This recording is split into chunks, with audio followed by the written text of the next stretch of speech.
Welcome, Ominous Archive members. It's Sam here from Scare Me Sam. I see you followed me back down to the library after Nick and M's most recent fairy episode. Apparently, there was a whole lot of racket going on. They may have spoken about the subject a little bit too loudly. So sit back and let's see what the Ominous Library is begging for us to read now. The daycare was small, but clean. I looked in the mirror and smoothed out my frizzy black hair. I regretted the black shirt I wore because it made me look even paler than I am. I stepped out of my car, making sure not to catch my long skirt in the door as I shut it. I instinctively pulled my hand down to my belly, took a deep breath, and walked inside the front office. A small fairy sun catcher sparkled and twirled as I closed the door. The smell of coffee and lavender wafted through the tiny room. It was filled with happy faces, employees mostly my age, in that in-between time of life where you either start having babies or lock in on a career. Partying was over, so was traveling. Especially for me now. I almost felt guilty for stopping their morning social gathering. "Hi, I'm the new teacher assistant for room 3, I said with a smile. "Oh, hello, you are Clarissa, right?" the girl closest to my age asked, extending her hand to shake mine with a warm smile that radiated genuineness. "Yes, that's me. I probably look a little different in person, but I'm Mal. I did the interview with you, and I am the TA for room 1, the babies.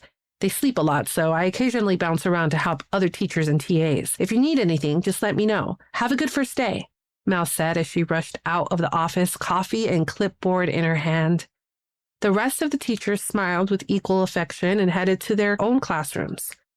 The remaining occupant was a woman in her early 50s, or at least I assumed so by her wrinkled hand that rested on her desk. Her face, however, radiated beauty and youth. Her skin was tight, wonderfully olive and tanned, and her makeup was impeccable. Honestly, she looked more like a model for Vogue than a, "My name is Mrs. Violet. I am the director and owner of Little Souls Daycare." She didn't extend her hand, but instead leaned in to hug me. "It's wonderful to meet you in person," I said. "Yes, I hope your drive from Arizona went well. I can't imagine driving all the way to West Virginia pregnant."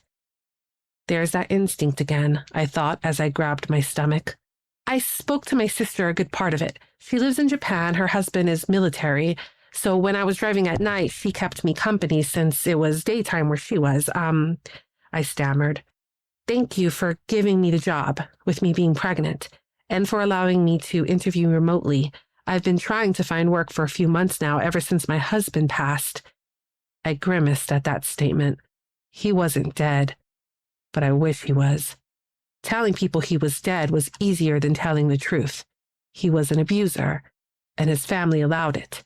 "Oh dear, please don't say more of it. Mel said you were the one we needed. I was a young single mother myself. Raising kids is very difficult. There are a lot of dangers out there. We have to stick together, help each other. We are our own village nowadays." She took the words out of my brain as if she were standing over my cracked skull and examining it. "I won't let you down, Violet." "So should I head to room 3? I asked. "Actually, the teacher for room 3 called out today. Her class is small, so it will be joining room 2. The teacher and the assistant there can handle it. I could use your help for something else, though," she said. I noticed she kept one hand tucked beneath her desk as she spoke. Both of my parents were in the police force before they passed, and they lectured me all the time about people's body language. I noticed Violet's habit of hiding her left hand since she first went in for the hug, and even now, if she handed me keys and paperwork, she kept it tucked close to her side or beneath her desk. Odd. "Sure, anything you need, Miss Violet." I sounded a little too eager to please. "Calm down," I told myself.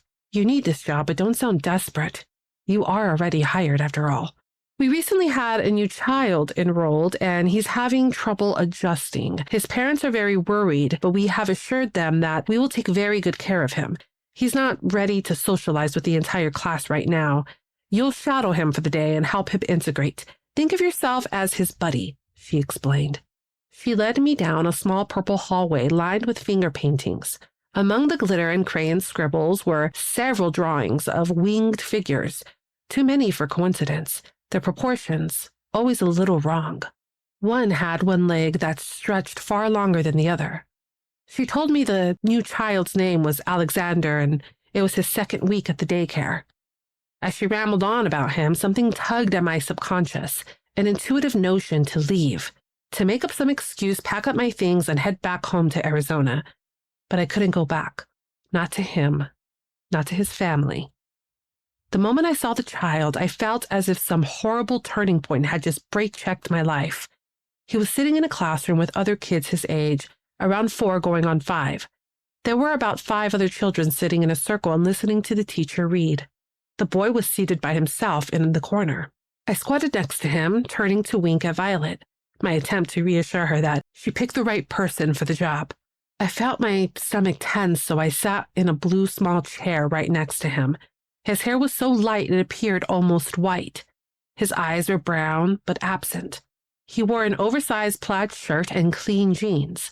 One of his arms seemed just slightly longer than the other, and the sleeve hanging lower as if his bones hadn't agreed on a final shape.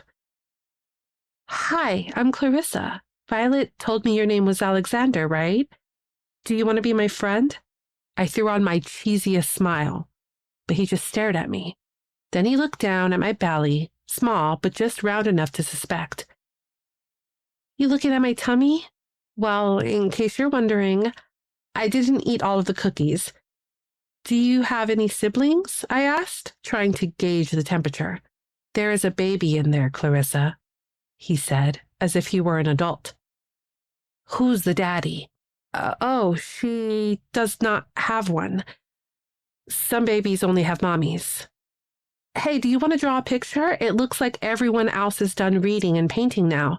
Do you want to move to the painting table with me and try?" "She is going to be bad, Clarissa," he said, getting up abruptly, as if the conversation had just come to its natural end. Alexander, wait, buddy, come here. We got to stay put inside the classroom. Do you need to use the potty?"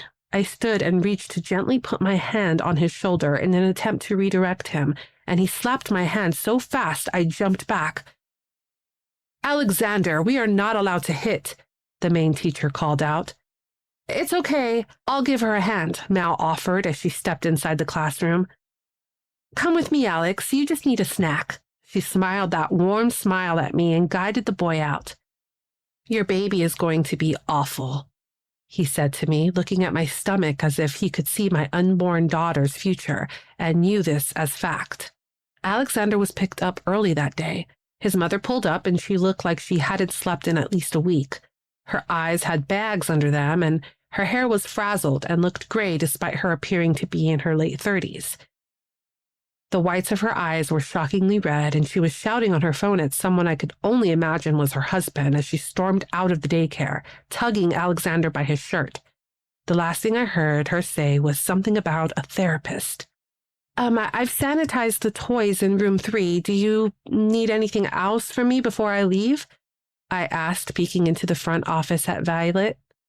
I felt tightness in my stomach and a pinch in my lower back, and I prayed that that was, in fact, all she needed for the day. I was so ready to go home. "Yes, dear, that's all. How was your first day?" Violet asked.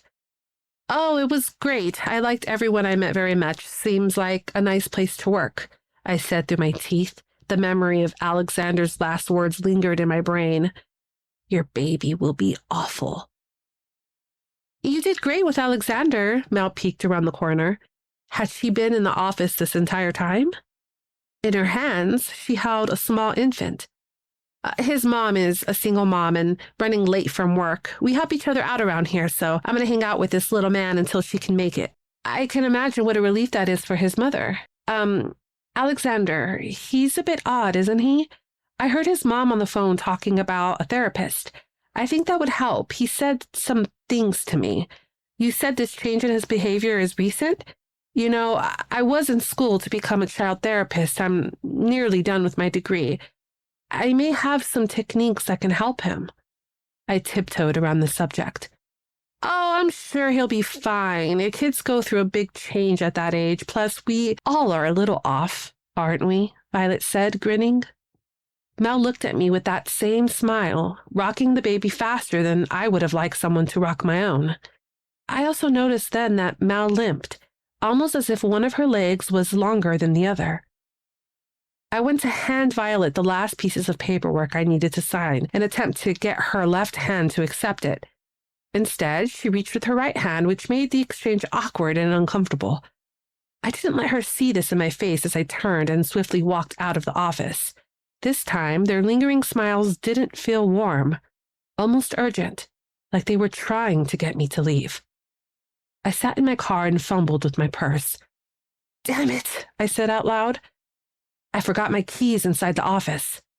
I walked back towards the entrance. The sun was nearly down, and for February, it was very dark at 6:15. The door was locked, so I knocked, but Violet or Mal was no longer inside the main room. I pressed my face against the window, straining to see in between the white blinds that were nearly shut. "Weird," I said. "Why would they lock the door if the baby's mother still needed to come inside and—" "Violet, Mel, it's Clarissa.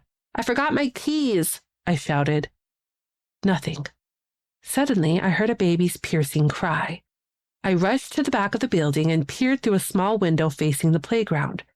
This window had curtains instead of blinds, and they were open just enough for me to peek inside. What I saw, I will never forget. Mel, holding the infant straight out in front of her, as Violet stood opposite, naked, with her jaw unhooked and hanging impossibly low, the baby's entire head nesting inside her mouth. Almost with a sucking movement, drool and blood dripped down Violet's chin as the baby screamed and wiggled in Mal's arms. The image was so horrific that I almost didn't see the wings sprouting from Violet's back, flapping orgasmically as she consumed the baby. I screamed and fell back. When I stood, both women were staring right at me. Violet's mouth still dangling open, Mal pulling the infant out of her mouth. So I ran. I ran to the front, jumped in my car, and frantically began looking for my phone. A moment later, a car pulled up. A woman ran towards the office. I jumped out of the car, running after her to stop her from entering. Before I could reach her, Mal walked out smiling, holding the infant. The mother smiled and hugged her, thanking her for her help. The infant was unharmed, fussing but otherwise clean and unscathed. I stared in shock at Mal. Was I going crazy? "Forget something?" she asked as the mother rushed by me, buckling her infant into its car seat and hurrying off. She tossed me my keys. I saw you. And Violet, what the fuck were you doing?" I grasped my belly and poked my keys through my knuckles, ready to strike. "You'll see," Violet said as she came out and stood next to Mal. "But for now, you'll forget." Her left hand dangled at her side, and I could now see her fingers were abnormally long on that hand. Her middle finger stretched wretchedly almost down to her knee. I got into my car and sped away. With each mile, the horrific day blurred. I gave birth 3 months later. The baby was perfect in every way.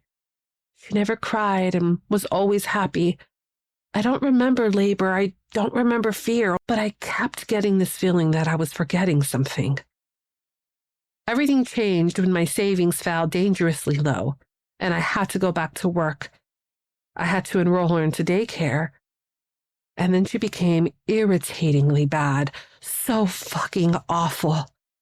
Little Soul's daycare was small but clean, and the staff were nice. They had a fairy sun catcher in the window, and the director was kind. The teachers smiled too long, but everyone was friendly, and they took my baby with eagerness. They assured me that she's just going through a change. We all change.